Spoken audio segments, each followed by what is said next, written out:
নমস্কার। আজকে আমাদের এই আলোচনা যেটা হবে সেটি হচ্ছে তিনি আমাদের পিতা। তিনি বলতে অবশ্যই ঈশ্বরকে উদ্দেশ্য করা হচ্ছে। তিনি আর পিতা বলে সম্বোধন করা হচ্ছে ঈশ্বরকে, ভগবানকে। তিনি আমাদের পিতা।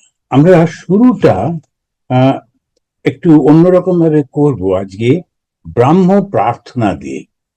ব্রাহ্ম ভক্তরা, বিশেষ করে এখনো ওরা করে শান্তিনিকেতনে, ওখানেতে যখন প্রার্থনা করে তখন ওরা উপনিষদ থেকে একটি স্তোত্র ওরা বলে, সেটি হচ্ছে ওম পিতা নো অসি পিতা নো বোধি নমস্তস্তু মা মা হিংসি বিশ্বানি দেব সবিত দুরিতানি পরাশুভ ইয়ৎ ভদ্রম তন্ন আসুব। তো এই মন্ত্রটা ওরা বারবার উচ্চারণ করে। এরপরে খুব সুন্দর গানও আছে। আপনারা ওই ইয়েতে গেলে, ইউটিউবে গিয়ে সার্চ করলে তখন দেখবেন যদি খুব বিখ্যাত সব গায়ক গায়িকাদের কণ্ঠে এই গানটাও রয়েছে। ওম পিতা নো ওসি, তুমি আমাদের পিতা। নো, ন মানে হচ্ছে আমরা। তা ওম, ওম শব্দটা তো শুদ্ধতা বাচক। পিতা অসি হও কাদের? ন আমাদের। তুমি আমাদের পিতা। পিতা নো বোধি, আমরা যেন তোমাকে পিতা বলে জানি। তুমি আমাদের পিতা এবং তোমাকেই যেন আমরা পিতা বলে জানি। নমস্তস্তু, তোমায় নত হয়ে যেন মানি। এখন এটা যেহেতু গান থেকে আমি ট্রান্সলেশনটা ওই গানের থেকে নিয়েছি, তাই ওরা এরকম ভাবে বলছে তোমাকে আমরা প্রণাম করি, এরকম না বলে ওরা বলছেন তোমায় নত হয়ে যেন মানি। তো রবীন্দ্রনাথের শান্তিনিকেতনে তিনি তারপরেই বলছেন মা মা হিংসি, তুমি করোনা করোনা রোষ, এটা ট্রান্সলেট করেছেন ওরা গানের মধ্যে। তুমি আমাদেরকে হিংসা করো না, আমাদের উপর রাগ করো না। প্রতিদিন ভগবানকে প্রার্থনা করতে হয় তুমি আমার উপর রাগ করো না। এটা কেন না, ভগবানের এই রিলেশনটা হচ্ছে অত্যন্ত ক্লোজ রিলেশন। তাই কোন কোন ব্যাপারে উনি আমাদের উপর বিরক্ত হতেই পারেন, তাই আগে থেকে ক্ষমা চেয়ে নিচ্ছি, রোজই ক্ষমা চাইছি, তুমি আমার উপর রাগ করো না, করুণা করুণা রোষ। আর তারপরেই বলছেন পরাশুভ ইয়দ ভদ্রম তন্ন অশুভ তৎ ন, ন মানে আমাদের, তৎ সেইটা, কোনটা যা ভালো তাই আমাদের তুমি দাও। তুমি যেটা ভালো মনে করো, যেটা ভালো সেইটি তুমি আমাদেরকে দাও। এইটা হচ্ছে প্রার্থনাটা।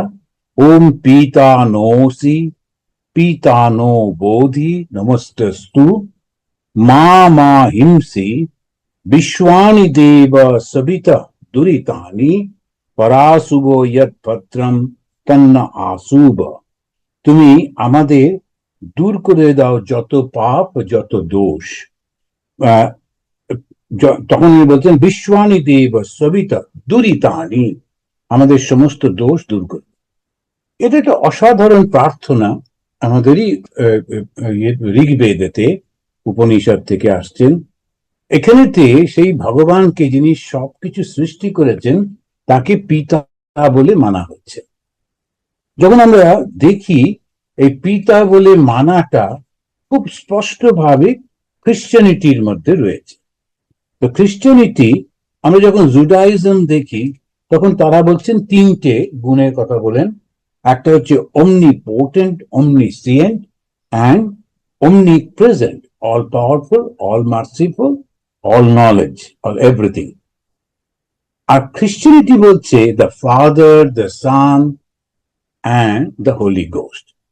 এই যে একটা চেঞ্জটা, খ্রিশ্চানিটি তো ওখান থেকে এসেছে, জুডাইজম থেকে, কিন্তু ওরা এটাকে একটু চেঞ্জ করে ভগবানকে তারা বলছেন তিনি পাওয়ারফুল, অল পারভেডিং, কিন্তু তিনি হচ্ছেন বাবা, ফাদার।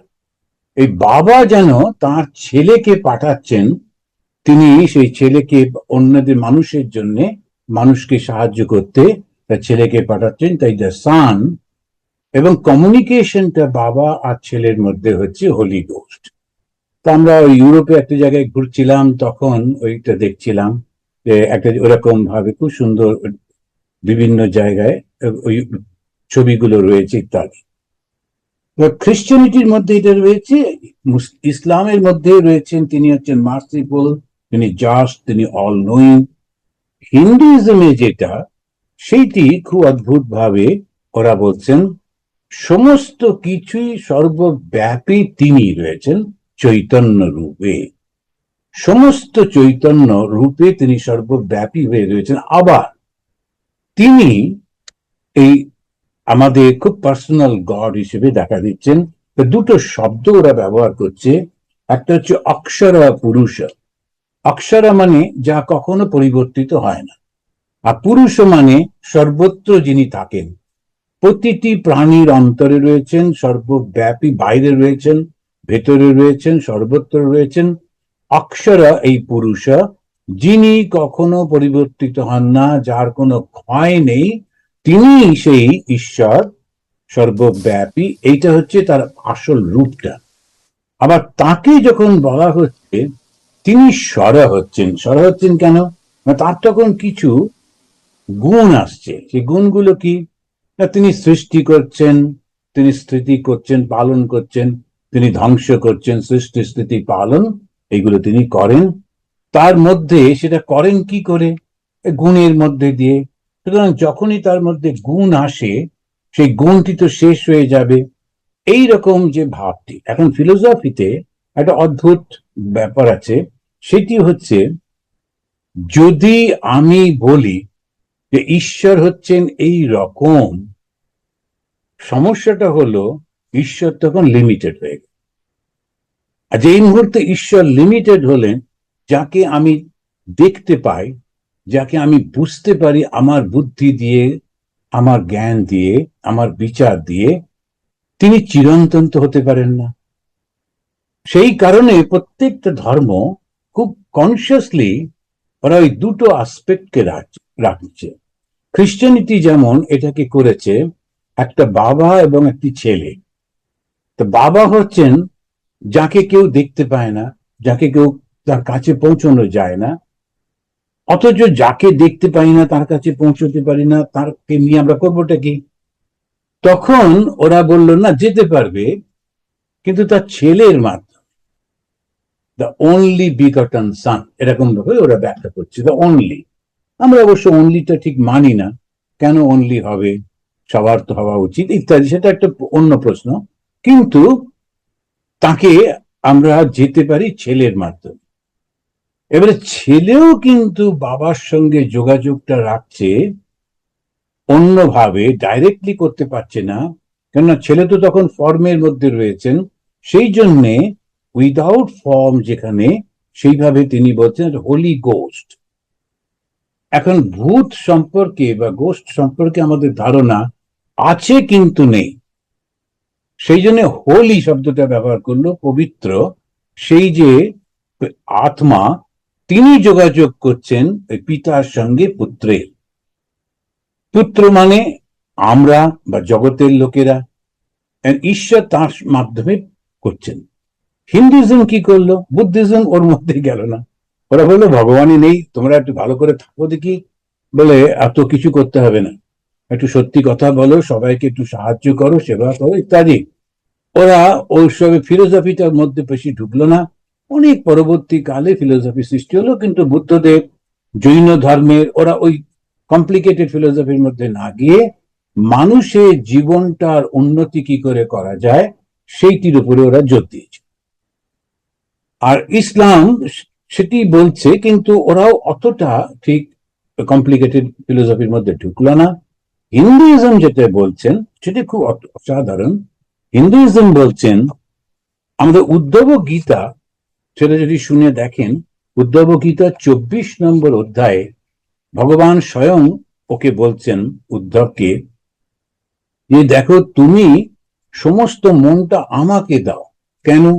তা না হলে তুমি কোনো কিছুই পাবে না, সব কিছু তো আমার মধ্যে রয়েছে। তুমি যেটা খুঁজছো যে চিরন্তন শান্তি, যেমন আমাদের সংস্কৃতি বলা হয় আত্যন্তিক দুঃখ নিবৃত্তি, সম্পূর্ণভাবে দুঃখটাকে নিবৃত্তি করতে হবে, তখনই তুমি পাবে। তা কি করে পাবে? একটা সর্বব্যাপী ঈশ্বর রয়েছেন, এই কনসেপশনটা মাথায় আনা খুব কঠিন। কিন্তু তিনি আমার কাছে রয়েছেন, তাকে আমি রান্না করে খাওয়াতে পারি, তাকে আমি ফুল দিয়ে সাজাতে পারি, তার সঙ্গে আমি কথা বলতে পারি। এই ধারণাটা না থাকলে মানুষ কি করে অগ্রসর হবে? তার সামনে যদি কেউ না থাকে, তখন ওই পিতাকে আনা হচ্ছে। পিতা যেটা দেখছি আমরা উপনিষদেও পিতা বলছেন, এবং পুরো ইউরোপ জুড়ে, আমেরিকা জুড়ে ওরা ফাদার্স ল্যান্ড বলে, ফাদার সবসময়। কিন্তু ঠাকুর শ্রীরামকৃষ্ণ দেব ওই ফাদারকে বললেন মাদার, উনি আবার মা বলে ডাকলেন। তোমরা যাকে ব্রহ্ম বলো, আমি তাকেই মা বলি বা খাই। কিন্তু এই যে ফাদার কনসেপশনটা ঈশ্বরের কনসেপশন থেকে আসছে, সেটা আমরা একটু পরে আলোচনা করব। কিন্তু আসলে এই ফাদার্স ডেটা এলো কবে থেকে, এটা হয়তো অনেকে আপনারা জানেন যে ফাদার্স ডেটা খুব অদ্ভুত ভাবে এসেছিল। একজন ভদ্রলোক যিনি ছিলেন যে ভেটারেন, সিভিল ওয়ারের ভেটারেন, ওনার স্ত্রী ছিলেন না, সুতরাং একা তিনি 6টি ছেলে মেয়েকে পালন করছিলেন। একবার 1910-এ তাঁরই একটি মেয়ে, তার মনে হলো বাবা আমাদের জন্য এত করে, তা আমরা বাবাকে একটু কিছু করব। তখন ওই বাবার জন্য ওরা একটা দিন ডেডিকেট করলো, বললো আজকে তুমি কিচ্ছুটি করবে না। ওই বাবাই বাজারে যেতেন, বাবাই ফসল তুলতেন, বাবাই রান্না করতেন, বাবাই খাওয়াতেন। এই দেখে দেখে এই মেয়েটি যখন একটু বড় হয়েছে, ওরা ছেলে ভাই বোন গুলো, তখন ওরা নিজেরা মিলে ঠিক করলো যে আমরা এখানেতে সবাই মিলে বাবাকে আজকে দেখাশুনো করব। তো বাবাকে আমরা গিফট দেব, বাবাকে আমরা রান্না করে খাওয়াবো। তো আজকে বাবা সম্পূর্ণ ফ্রি থাকবে। এই মাথায় এলো, এসে ওরা করলো এই আমেরিকাতেই। সেটা হচ্ছে 1910-এ। 1910-এ যখন এটা ওরা করলেন, তখন এই আইডিয়াটা আস্তে আস্তে ছড়িয়ে পড়লো, লোকেদের বেশ ভালো লাগতে লাগলো।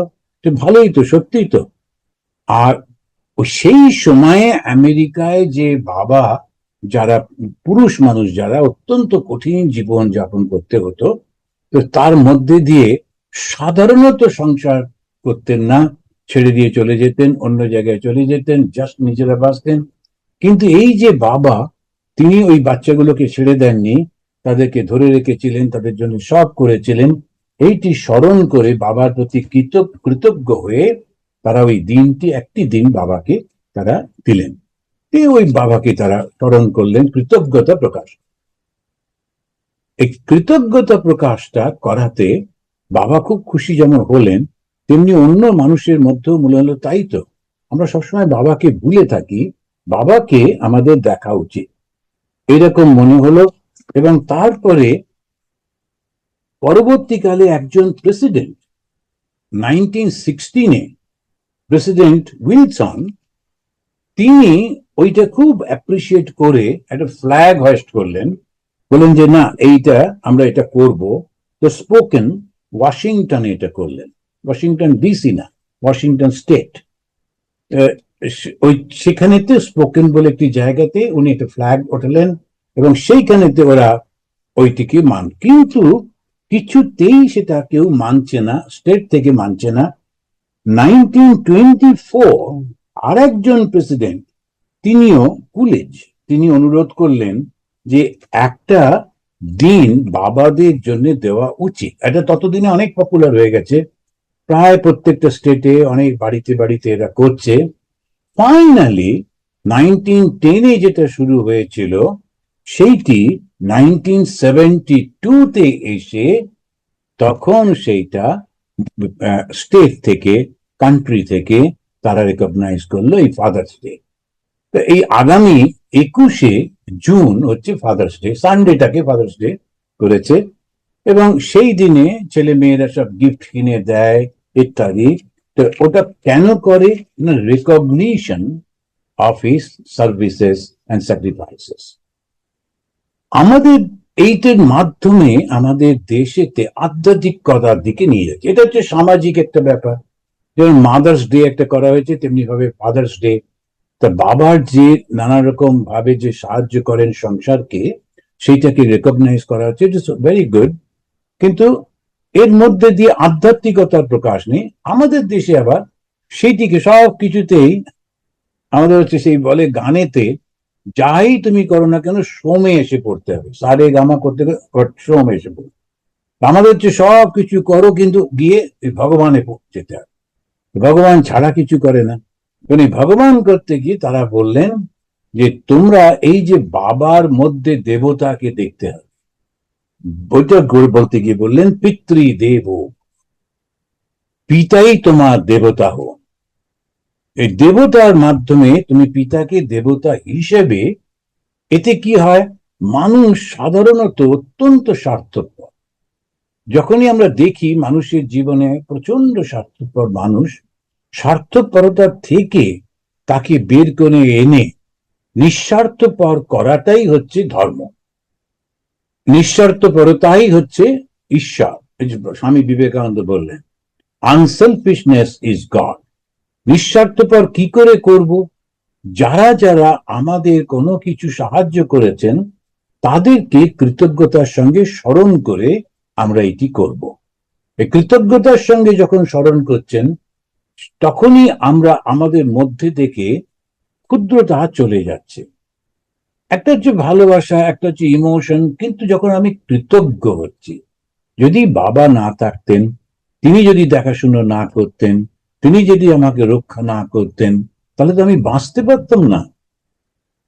অল্প বয়সে বুঝতে পারা যায় না, কিন্তু পরে যখন বড় হয় তখন তারা বুঝতে পারে যে বাবা মানে কিন্তু একটা প্রোটেকশন।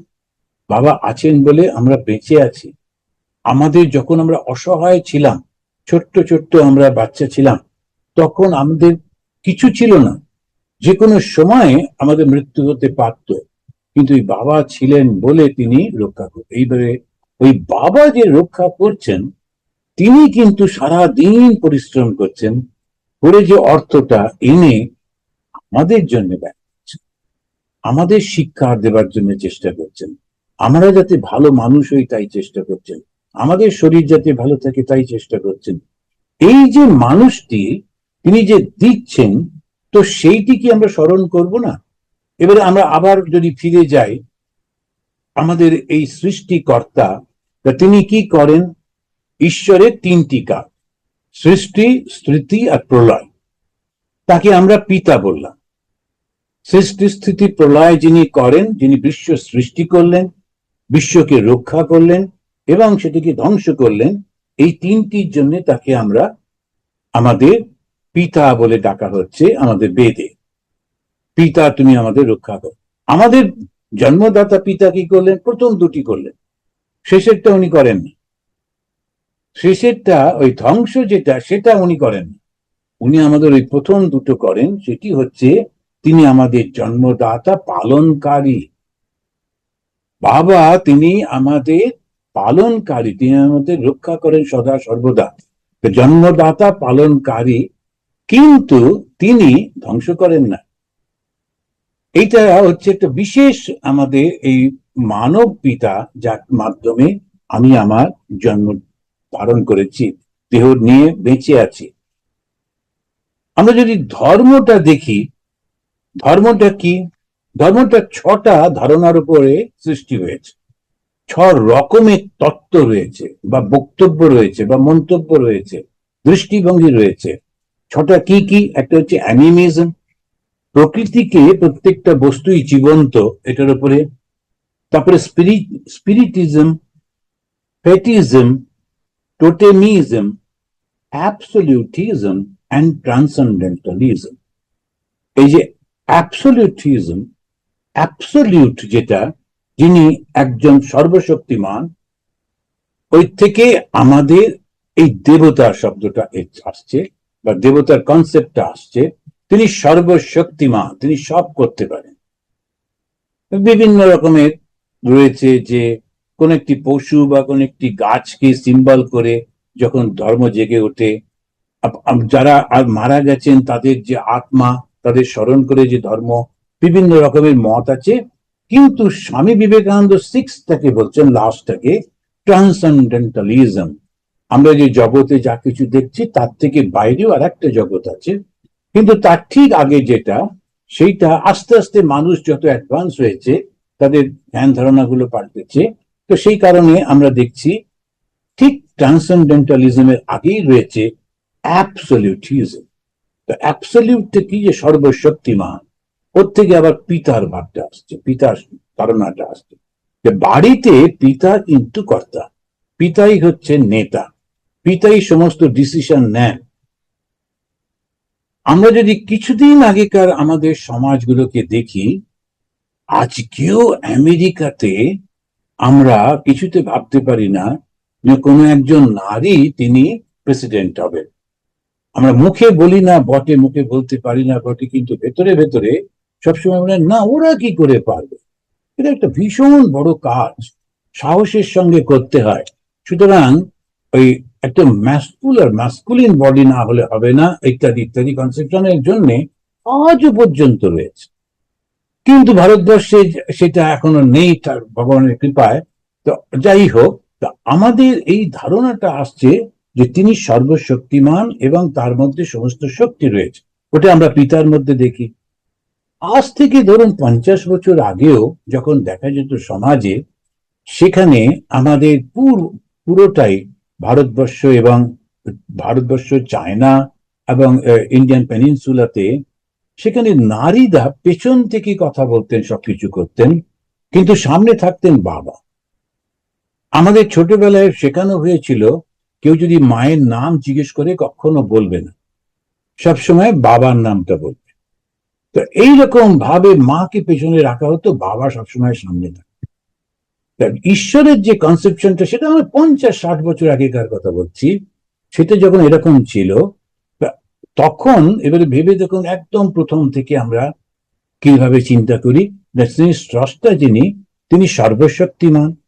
এর আবার আমরা একটু আধ্যাত্মিক জগতের মধ্যে থেকে জানবার চেষ্টা করব, এই যে সৃষ্টিটা হচ্ছে কিভাবে হচ্ছে। তো উদ্ধব তো বারবার ঈশ্বরকে জিজ্ঞেস করছেন যে তোমাকে আমি কি করে পাবো, কি করে আমি ঈশ্বরকে লাভ করব। তখন উনি বিভিন্ন কথা বলে বলে শেষে উনি বলেন সবকিছু তুমি ত্যাগ করো। উনি বলেন তা কেন, হঠাৎ সবকিছু ত্যাগ করতে হবে কেন? উনি বলেন তা না হলে তুমি স্রষ্টাকে পাবে না। বলে 24 নম্বর অধ্যায়ে গিয়ে তিনি বলছেন যে দেখো, আমাদের এই যে পরমাত্মা, ইনি মায়ার প্রভাবে জগৎ সৃষ্টি করেছেন। তিনি পুরো তখন জগতের সৃষ্টির কথাটা বলছেন। অথ তে সম্প্রবক্ষ্যামি সাংখ্য পূর্বই বিনিশ্চিতম যদ বিজ্ঞায় পুমান সদ্য জৈহাত বৈকল্পিকম ভ্রমম। জৈহাত মানে হচ্ছে ত্যাগ করে। কোনটা? ভ্রম বা মিথ্যা জ্ঞান, সেইটি ত্যাগ করে। পুমান মানুষ সেটি ত্যাগ করে। আমি সেই কথাটা তোমাকে বলবো, যে জ্ঞানটা জানতে পারলে তুমি তোমার ভুলটা ত্যাগ করতে পারবে। কি ভুল? আমি যদি জগতের সবকিছু ত্যাগ করে দিই, তাহলে আমি কোথায় থাকবো? এই যে আমার আমি একটা কিছুর মধ্যে রয়েছি, আমার একটা আইডেন্টিটি রয়েছে, এইটা আমি কেমন করে ভুলে যাব, কি করে ভুলতে পারি? তো উনি বলছেন আমি তোমাকে আসল কথাটা বলে দিই, যে শিক্ষাটা অনেক প্রাচীন কালে একদম কপিল প্রভৃতি ঋষিরা তারা পেয়েছিলেন, সেই শিক্ষাটাই আমি তোমাকে বলবো, তখন তুমি বুঝতে পারবে এটা কেমন করে হচ্ছে। তখন উনি বলছেন আদি সত্য যুগে বিচার নিপুণ সমস্ত লোকেরা ছিল, তখন সমস্যাটা ছিল না। পরবর্তী কালে এই মায়ার কারণে সব সৃষ্টি হচ্ছে। সেই অদ্বিতীয় ভেদরহিত বাক্য মনের অতি সত্য স্বরূপ ব্রহ্ম, তার মায়ার প্রভাবে তিনি বিলাস রূপে জগৎ সৃষ্টি হলেন। বিলাস মানে আনন্দ, মজা করবার জন্য। সেই যে কি বলছেন, তখন উনি বলছেন তস্মাৎ ফলরূপেণ কেবলম নির্বিকল্পিতম বাং মনো অগোচরম সত্যম দ্বিধা সমদ্ভবম বৃহৎ। এটিতে যদি আমরা যখন দেখছি যে মানেটা কি, মানেটা বলতে কি বলছেন, অদ্বিতীয় শব্দটা যদি লক্ষ্য করি, একম তো মাঝে মাঝেই বলেন একম, কিন্তু এক বললে দুইয়ের যেহেতু ধারণা থাকে, তাই বললেন অদ্বিতীয়, দুই নেই। এবারে তিন আছে কিনা, চার আছে কিনা, প্রশ্নই আসে না, দুই নেই। যখন দুইটাই থাকে না, তাহলে আবার তিন চারের প্রশ্ন করতে গিয়ে, অর্থাৎ শুধু এক রয়েছেন, একম, সেই এক যা, দুই নেই। তারপরে বললেন ভেদ রহিত। ভেদ মানে কি? এই যে আমাদের যদি আমরা দেখি, আমি এক, আমি একা রয়েছি, যখন আমরা মাঝে মাঝে বলি আমি একা থাকি, তো আমার যে একা এককিত্ব, তার মধ্যে আমার কিন্তু দুটো হাত আছে, আমার দুটো চোখ আছে, আমার দুটো পা আছে, অর্থাৎ ভেদ আছে। এক বলতে আমি জাস্ট একটা পিণ্ড নই, আমার মধ্যে অনেক রকমের আমার হাত পা শরীর থাকার জন্য বিভেদ রয়েছে। তো ভেদ রহিত, তার মধ্যে সেটাও নেই। তিনি বাক্য মনের অতীত, অর্থাৎ শব্দ দিয়ে কিংবা মন দিয়েও তাকে চিন্তা করা যায় না, শব্দ দিয়ে তাকে ব্যাখ্যা করা যায় না। এই জন্য যখনই কোনো মানুষ বলেন ঈশ্বর হচ্ছেন এই রকম, তিনি হচ্ছেন পুরুষ, তিনি হচ্ছেন কৃষ্ণ, তার হচ্ছে এই রকম রূপ, ইত্যাদি ইত্যাদি, ওটা ভুল হয়ে যায়। সেজন্য বেদব্যাস তিনি রচনা করলেন ভাগবত, করবার পর শেষে গিয়ে হাত জোড় করে প্রার্থনা করে বলছেন, আমার বড় ভুল হয়ে গেছে প্রভু, তিনটে ভুল আমি করেছি, ভুল না পাপ, তার জন্য তুমি আমায় ক্ষমা করো। যাকে ভাষায় বর্ণনা করা যায় না, তাতে আমি স্তোত্র দিয়ে তাকে বর্ণনা করেছি। তা যিনি সর্বব্যাপী ব্যাপী, তাকে আমি আর একটা রূপের মধ্যে নিয়ে এসেছি, ইত্যাদি বলে তিনটে। তো এই যে সর্বব্যাপী ঈশ্বর, তিনি কি করলেন?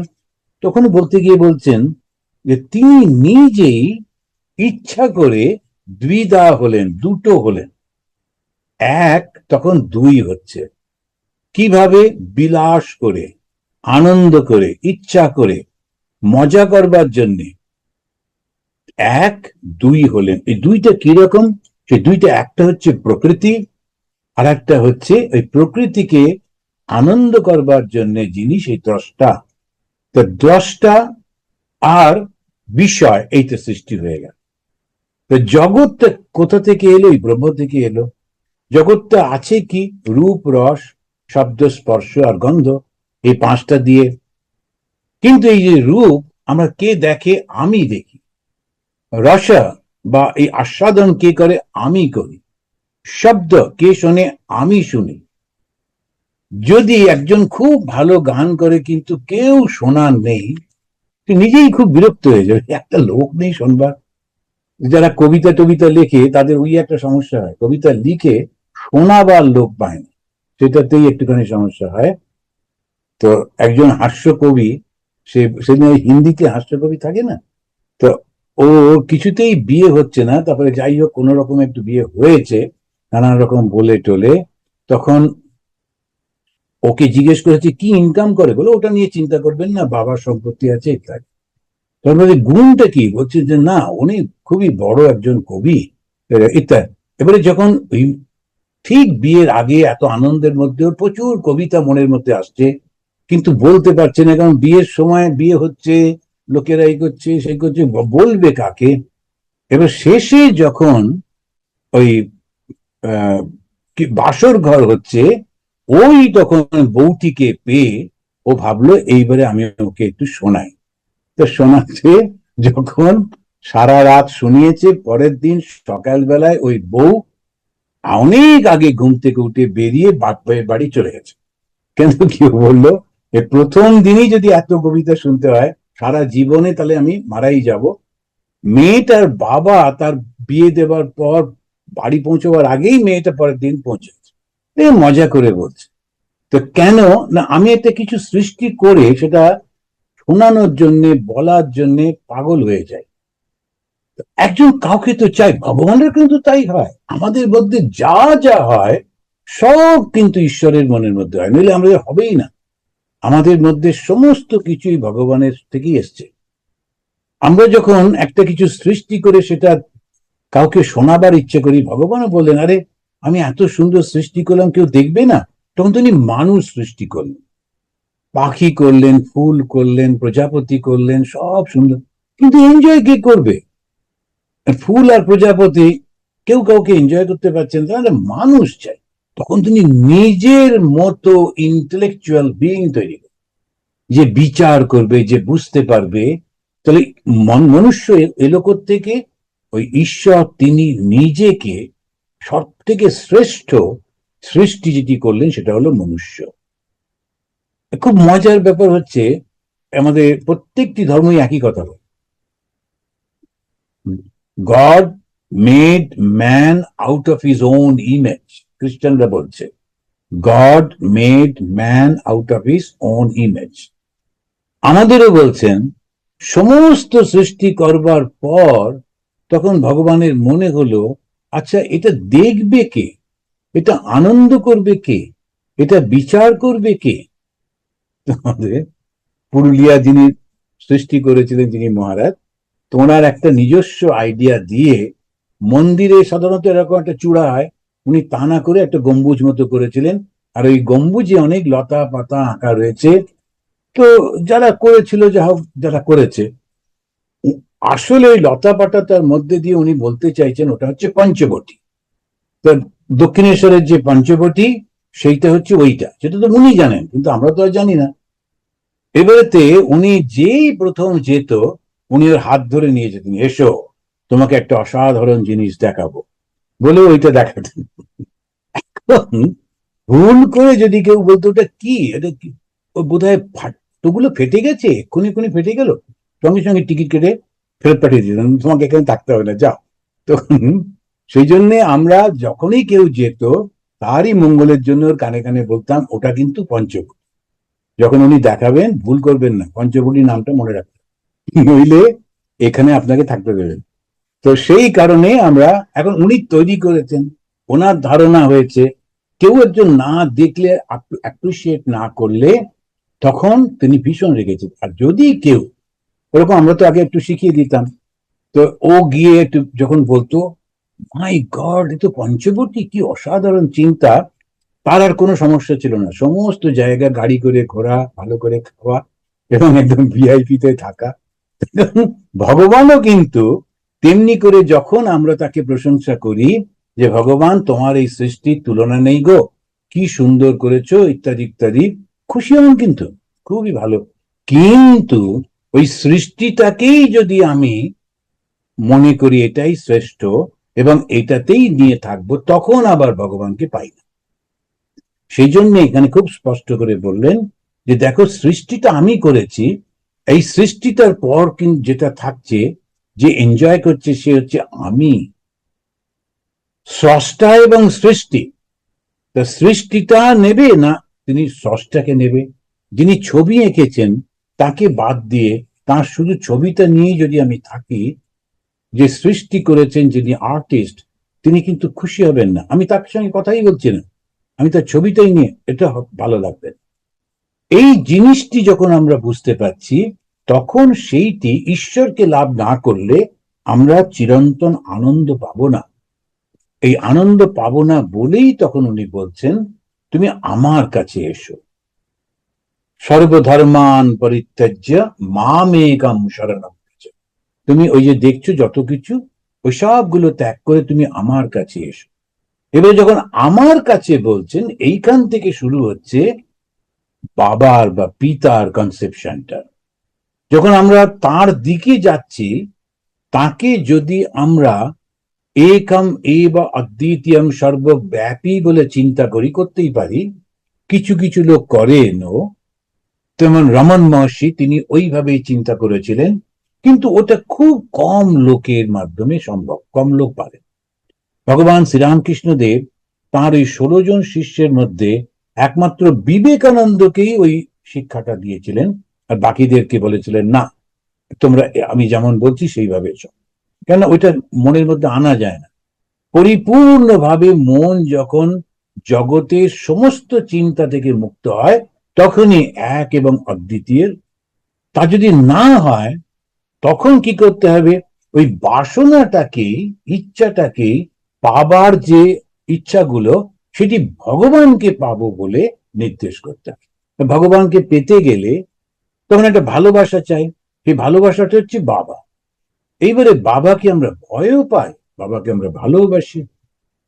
এই বাবাকে যখন ভয় পাই, বাবাকে আমরা ভালোবাসি, সেই ভালোবাসাটা আমরা সবসময় বাবার মধ্যে দিয়ে যাই, ভগবানকেও আমরা তাই। আজকে সকালে উঠে একটু ভগবানের নাম করে নি, ভগবান রেগে যাবেন। আজকে আমরা যে সমস্ত করেছি ভগবানকে দিইনি, ভগবান রেগে যাবেন। আজকে অমুকের সঙ্গে ঝগড়া করলাম কিংবা মিথ্যে কথা বললাম, ভগবান তো এগুলো পছন্দ করেন না, ভগবান রেগে যাবেন। ওই যে ভয়টা থাকছে, বাবার ভয়টা থাকছে, তখন কি হচ্ছে, আমি নিজেকে সংযত করবার উপায় পেয়ে যাচ্ছি। কেউ একজন আছে যে দেখছেন, আমাদের জগন্নাথের চিন্তা করলো, জগন্নাথের চোখেতে কোনো পাতা নেই, তো উইদাউট এনি আইলিড, উনি বিরাট বিরাট দুটো চোখ নিয়ে তাকিয়ে আছেন আমার দিকে। আমি যতই অন্যদের লুকিয়ে চুকিয়ে খারাপ কাজ করি, জগন্নাথ কিন্তু দেখছেন। ওই ভয়টা যখন আমার মনের মধ্যে থাকছে, তখন আমি নিজেকে সংযত করতে পারছি। তাহলে পিতা তিনি আমার ভালোবাসার, কিন্তু সঙ্গে সঙ্গে আমার শাসকও বটে, একটু ভয়ের। বাবাকে একদম ভয় না পেলে সন্তানদের ঠিক সেই রকম ভাবে উন্নতি হবে না, এই ধারণাটা আমাদের সমাজের মধ্যে আছে এবং ছিল।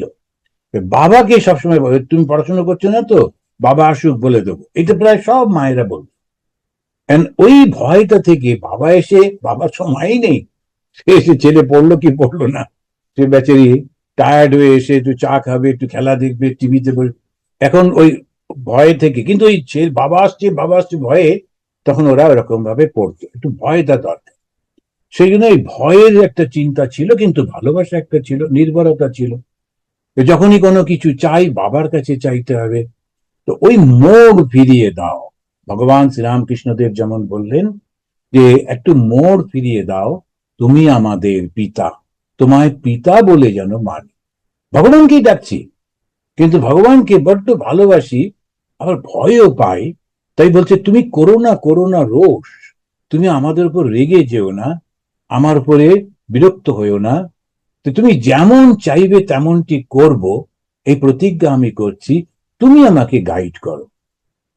এই কনসেপশনটাকে চেঞ্জ করে দিয়ে জগতের পিতা থেকে আমি বিশ্ব পিতায় চলে যাচ্ছি। জন্য স্বরা অ্যান্ড অক্ষরা, অক্ষরা যিনি, তার কোনো সৃষ্টি নেই, কিন্তু তার কাছে পৌঁছতে আমি স্বরভাব গ্রহণ করলাম।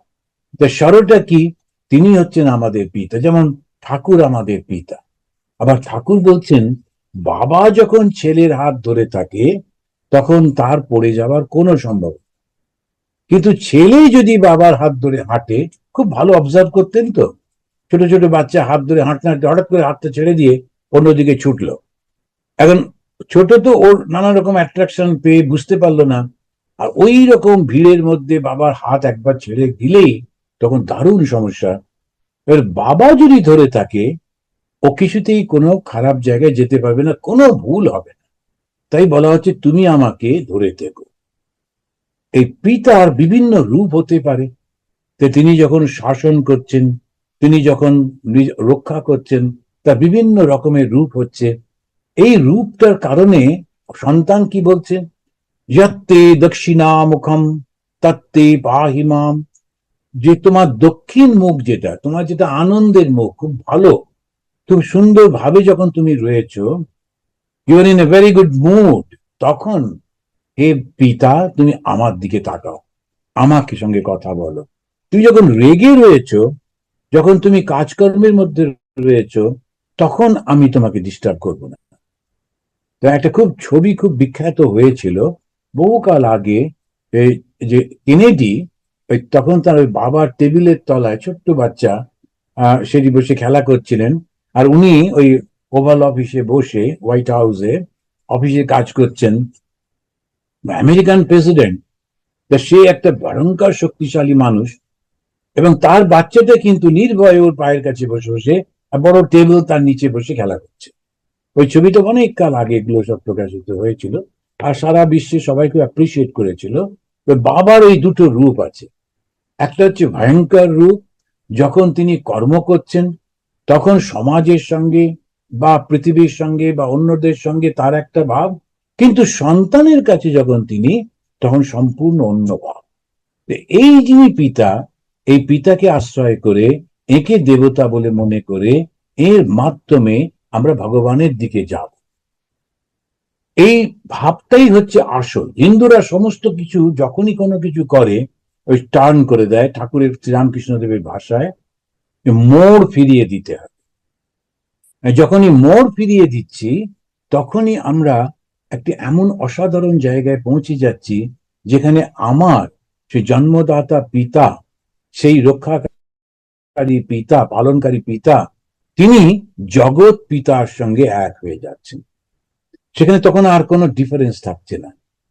তখন আমি পিতাকে ওই রূপে দেখছি। তখনই বলছেন পিতৃ দেব ভব, পিতাই তখন তোমার দেবতা, এই পিতাকে কষ্ট দিও না। এখন হয় কি, ওই যখন বয়স হয়ে যায় তখন ওরা শিশুর মতো হয়ে যায়, ও ঠিক চিন্তা করতে পারেন না, বুঝতে পারেন না, খুব ধৈর্য সহকারে করতে, যেমন শিশুরাও যেমন করে, অল্প বয়সে ওষুধ খেতে চায় না, দুধ খেতে চায় না, নানা রকম করতে থাকে, তখন নানান ধৈর্য নিয়ে তাদেরকে করতে হয়।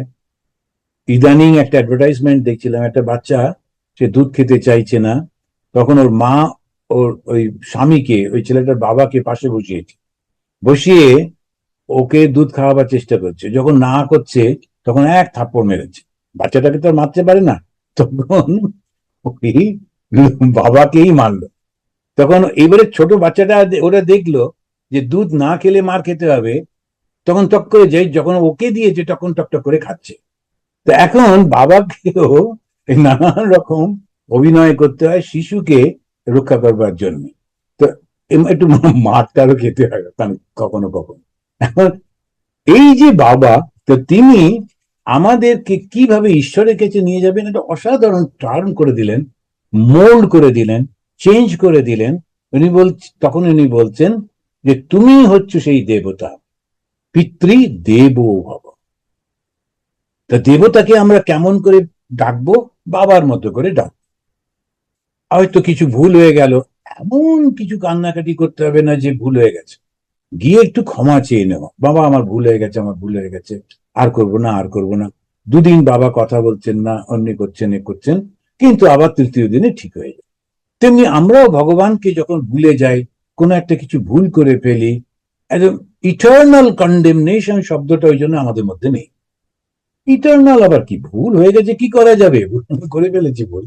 এখন এসে যখন বলছে যে আমার একটু ভুল হয়ে গেছে, তো বারবার ভুল করলে একটু সমস্যা, একই ভুল বারবার করছো, তখন বাবাও বিরক্ত হয়ে যান যে না, কিন্তু ভুল হয়ে গেছে, আমি এসে ক্ষমা চাইছি।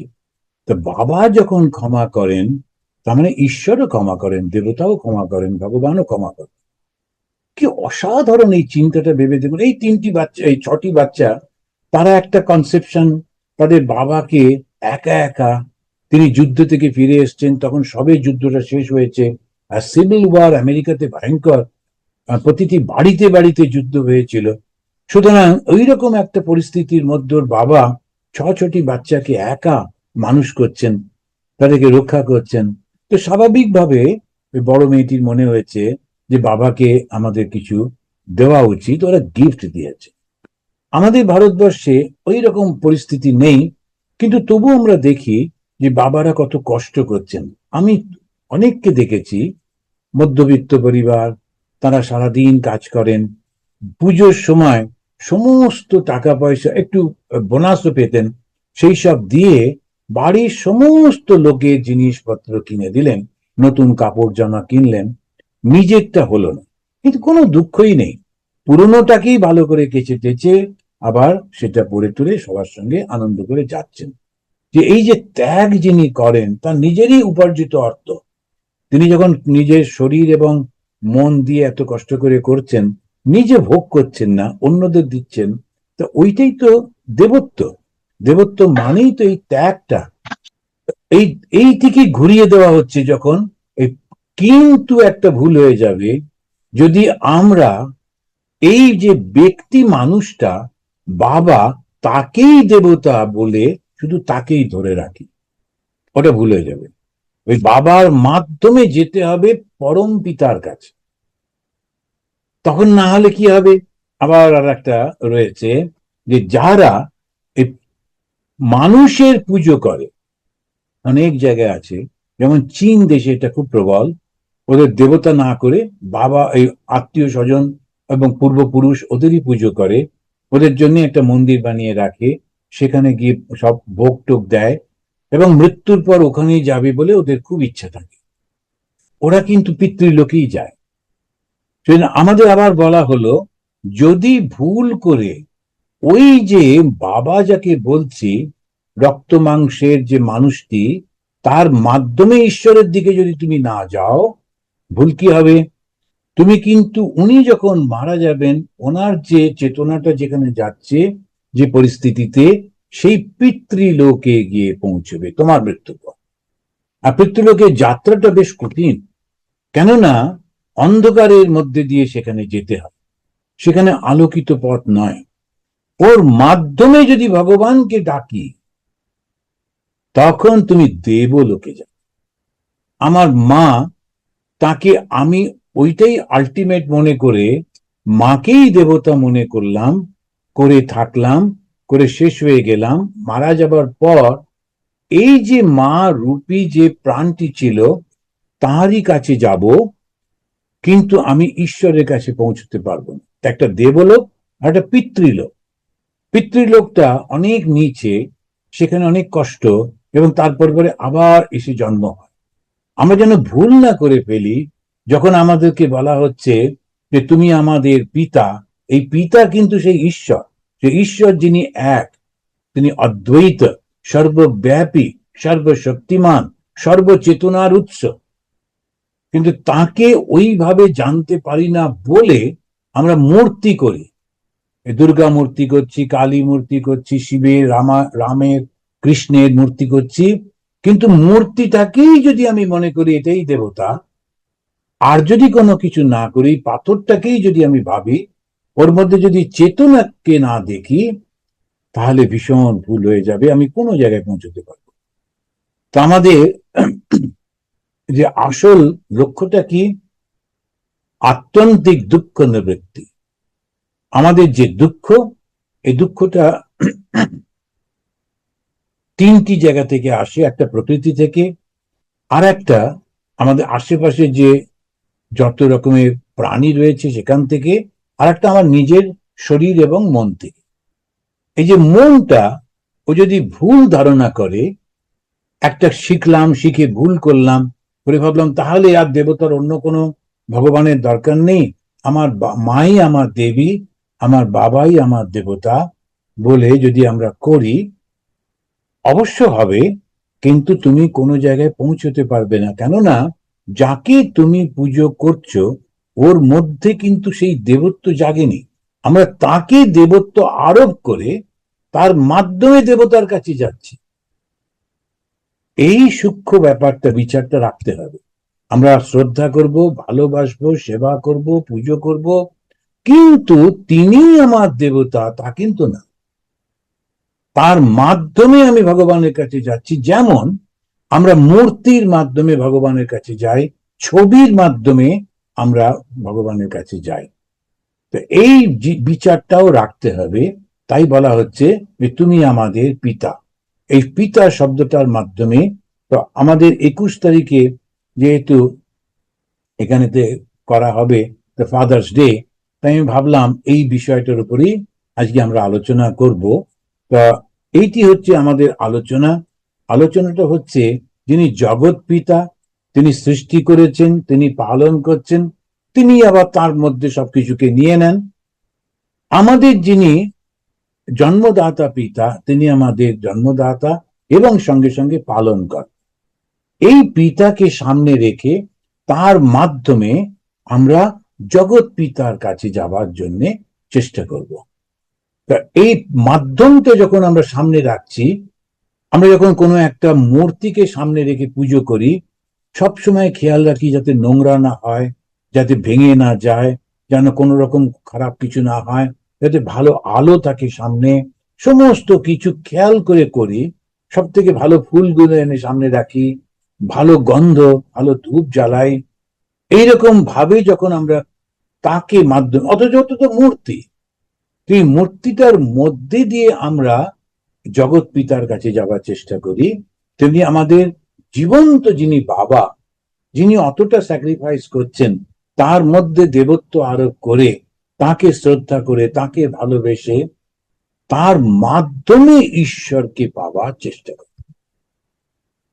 ওইটি যদি ভুল হয়ে যায়, তাহলে আবার একটা ভুল হয়ে যাবে, খুব বড় ভুল হয়ে যাবে, সেটি যেন না হয়। আর সব বাবারাই বেশ গম্ভীর হয়ে বসলেন, এই পুজো করো না, ওটা খুব আনন্দ করে বসলেন, এই দেখো মহারাজ বলে দিয়েছেন আমরা হচ্ছে দেবতা, করো পুজো করো। কিন্তু সেটা হবে না, কেননা ওর মাধ্যমে আমরা যাচ্ছি, বাবা হচ্ছেন মাধ্যম। তো আমরা ওই আজকে এখানে শেষ করব। আমাদের বিভিন্ন মাধ্যমের মধ্যে দিয়ে এক ভগবানের কাছে নিয়ে যাবার নানান চেষ্টা, কখনো বা মা হিসেবে, কখনো বাবা হিসেবে, কখনো সন্তান হিসেবে, কখনো বন্ধুর মাধ্যমে, যাই করি না কেন মনে রাখতে হবে আমরা এই যে লিমিটেশনটার মধ্যে রয়েছি, নাম আর রূপ, এই হচ্ছে দুটো লিমিটেশন। একটা নাম রয়েছে আর একটা রূপ রয়েছে। আর যখনই নাম থাকে আর রূপ থাকে, তার কতগুলো গুণ থাকে। আর যখনই নাম রূপ আর গুণ থাকে, তখন সেটা একদিন ধ্বংস হয়ে যায়। অনেক সুন্দর একটা বাড়ি বানালাম, চকচক করে রং করলাম, কিন্তু 50 বছর পর বিভিন্ন দিকে দেখা যাচ্ছে ফাঙ্গাস হয়ে গেছে, কেমন নোংরা হয়ে গেছে, এটা হবেই হবে। তো সুতরাং এইটাকে আমাদের লক্ষ্য নয়, এটাকে সামনে রেখে ওই কনসেন্ট্রেট করে বিয়ন্ড যেতে হবে। পিতা আমাদের অবশ্যই দেবতা, কিন্তু সেই দেবতাকে পাবার জন্য যদি সর্বব্যাপী আমরা পিতাকে মাধ্যম করি। আজকে আমাদের এই কিছুদিন এক, আজকে তো হয়ে গেল শুক্রবার, শনি রবিবার দিন আমাদের এখানেতে এই অনুষ্ঠান হবে। কয়েকজন আমাদের ভেটারেন ফাদারকে দেখেছি, তাদের সাবজেক্টটা দেওয়া হয়েছে যে অনেকটা খ্রিস্টানদের মতো করে, যে অ্যাজ এ সান বাবাকে কিরকম ভাবে দেখেছো, অ্যাজ এ ফাদার তোমার কি উপলব্ধি। তো এই যে খ্রিস্টানরা বলেন না father and the sun, father and the sun, কিন্তু নিজের উপলব্ধি এটা চারজন এসে বলবেন এরকম। তারপরে আমি একটুখানি ওর সঙ্গে, তো খুব ভালো লাগলো আলোচনা করে। আর এই এক একটা মাধ্যমে সাধারণ একটি বিষয়, কিন্তু সেইটা আমাদের হিন্দু ধর্ম প্রত্যেকটি জিনিসকে কিভাবে অ্যাপ্লাই করেছে, যে যাতে করে আমরা সবসময় ওই ঈশ্বরের কাছে যেতে পারি। কেন না, ভগবান নিজে সৃষ্টি করার পর ভাবলেন এই রে, এটা তো চিরদিন এর মধ্যে ঘুরতে থাকবে, তাহলে কি হবে, ওরা তো আমাকে জানতে পারবে না। উনি নিজেকে সৃষ্টি করলেন মানুষের মধ্যে, শ্রেষ্ঠ সৃষ্টি করে, তারপরে তিনি ভাবলেন এই মানুষই যদি না পারে আমাকে বুঝতে, পশু পাখিদের কাছ থেকে আশা করছি না, মানুষের কাছ থেকে আশা করছি। এই মনুষ্য জন্ম এটা সহজে পাওয়া যায় না, এই মানুষও যদি বুঝতে না পারে তাহলে কি হবে, আমার সৃষ্টিটা তো ব্যর্থ হয়ে যাবে। তখন ওই চ্যালেঞ্জ গুলো দিয়েছেন, দিয়ে আবার সেটাকে সলভ করবার জন্য নিজেই অবতার রূপে আসেন। ভগবান শ্রীরামকৃষ্ণ রূপে তিনি আসছেন, তিনি বিভিন্ন রূপে আসছেন, এসে বিভিন্ন জায়গায় বিভিন্ন মানুষকে কি শেখাচ্ছেন, বলছেন যে দেখো ঈশ্বরকে দেখা যায়, তার সঙ্গে কথা বলা যায়, তুমি তার সঙ্গে একটা সম্পর্ক তৈরি করে। আর সব থেকে ভালো সম্পর্কটা কি, আমাদের দেশে মা, এই দেশে বাবা। তো আমাদের ভালো সম্পর্ক হচ্ছে মা আর বাবা। তো আমার যেটা মনে হবে সেই রকম, যেহেতু ফাদার্স ডে আমরা আলোচনা করছি, ভগবান তিনি বাবা রূপে এসেছেন, এই ভগবানকে বাবা রূপে দেখে তার মাধ্যমে ওই পৌঁছানো তাদের কি হবে, তখন আমাদের মধ্যে একটা ভ্রম আছে। সে ভ্রমটা কি, আমি আমি আমি ভাব। এই যে আমিটা আমরা সবসময় দেখছি, এই আমি ভাবটা এত প্রবল এই বর্তমান যুগে, আমরা ভাবতেই পারি না যে আমি ছাড়া আর কিছু আছে। সেইটি থেকে যেই মুহূর্তে বেরোতে পারলাম, তখন দেখলাম আমি অনন্ত, ওই ছোট্ট জলকণা, সে আমি আমি করছিল, আমি কিছুতেই কারোর সঙ্গে মিশবো না, কারোর সঙ্গে কথা বলবো না, করতে করতে তাকে জোর করে যখন গুরু নিয়ে এসে বললেন এই দেখো তোমার সৃষ্টির আসল জায়গা, বিশাল সমুদ্রের মধ্যে পড়লো, ওই ছোট্ট পুচকো জলকণাটা সমুদ্র হয়ে গেল। আমরা সমুদ্রে যাচ্ছি, সমুদ্র হব, যা কোনোদিন শুকিয়ে যাবে না, যে কোনোদিন দুঃখের মধ্যে আর যাবে না। জয় ঠাকুর, জয় মা। আজকে এখানে শেষ করি। আর যারা ইন্ডিয়া থেকে, তবে অনেক রাত্রি হয়ে গেল, তোমরা এবারে শুয়ে পড়ো। ঠিক আছে, Sure. আমরা 3 বার শান্তি উচ্চারণ করে শেষ করব। ওম শান্তি শান্তি শান্তি। हरि ओम तत्सत। भगवान श्री रामकृष्ण, माँ शारदा मुनि देवी, স্বামী বিবেকানন্দের কৃপা সদা সর্বদা আমাদের সকলের উপর থাকুক, তোমাদের সকলের উপর থাকুক। ঠিক ঠিক ভাবে যেন আমরা সেই ভগবানকে লাভ করতে পারি এবং এই জীবনের সমস্ত দুঃখ থেকে মুক্তি পেতে পারি। শুধু আমরা নই, যেখানে যত মানুষ রয়েছে, প্রাণী রয়েছে, কেউ যেন আর দুঃখের মধ্যে না থাকে, এই প্রার্থনা করি।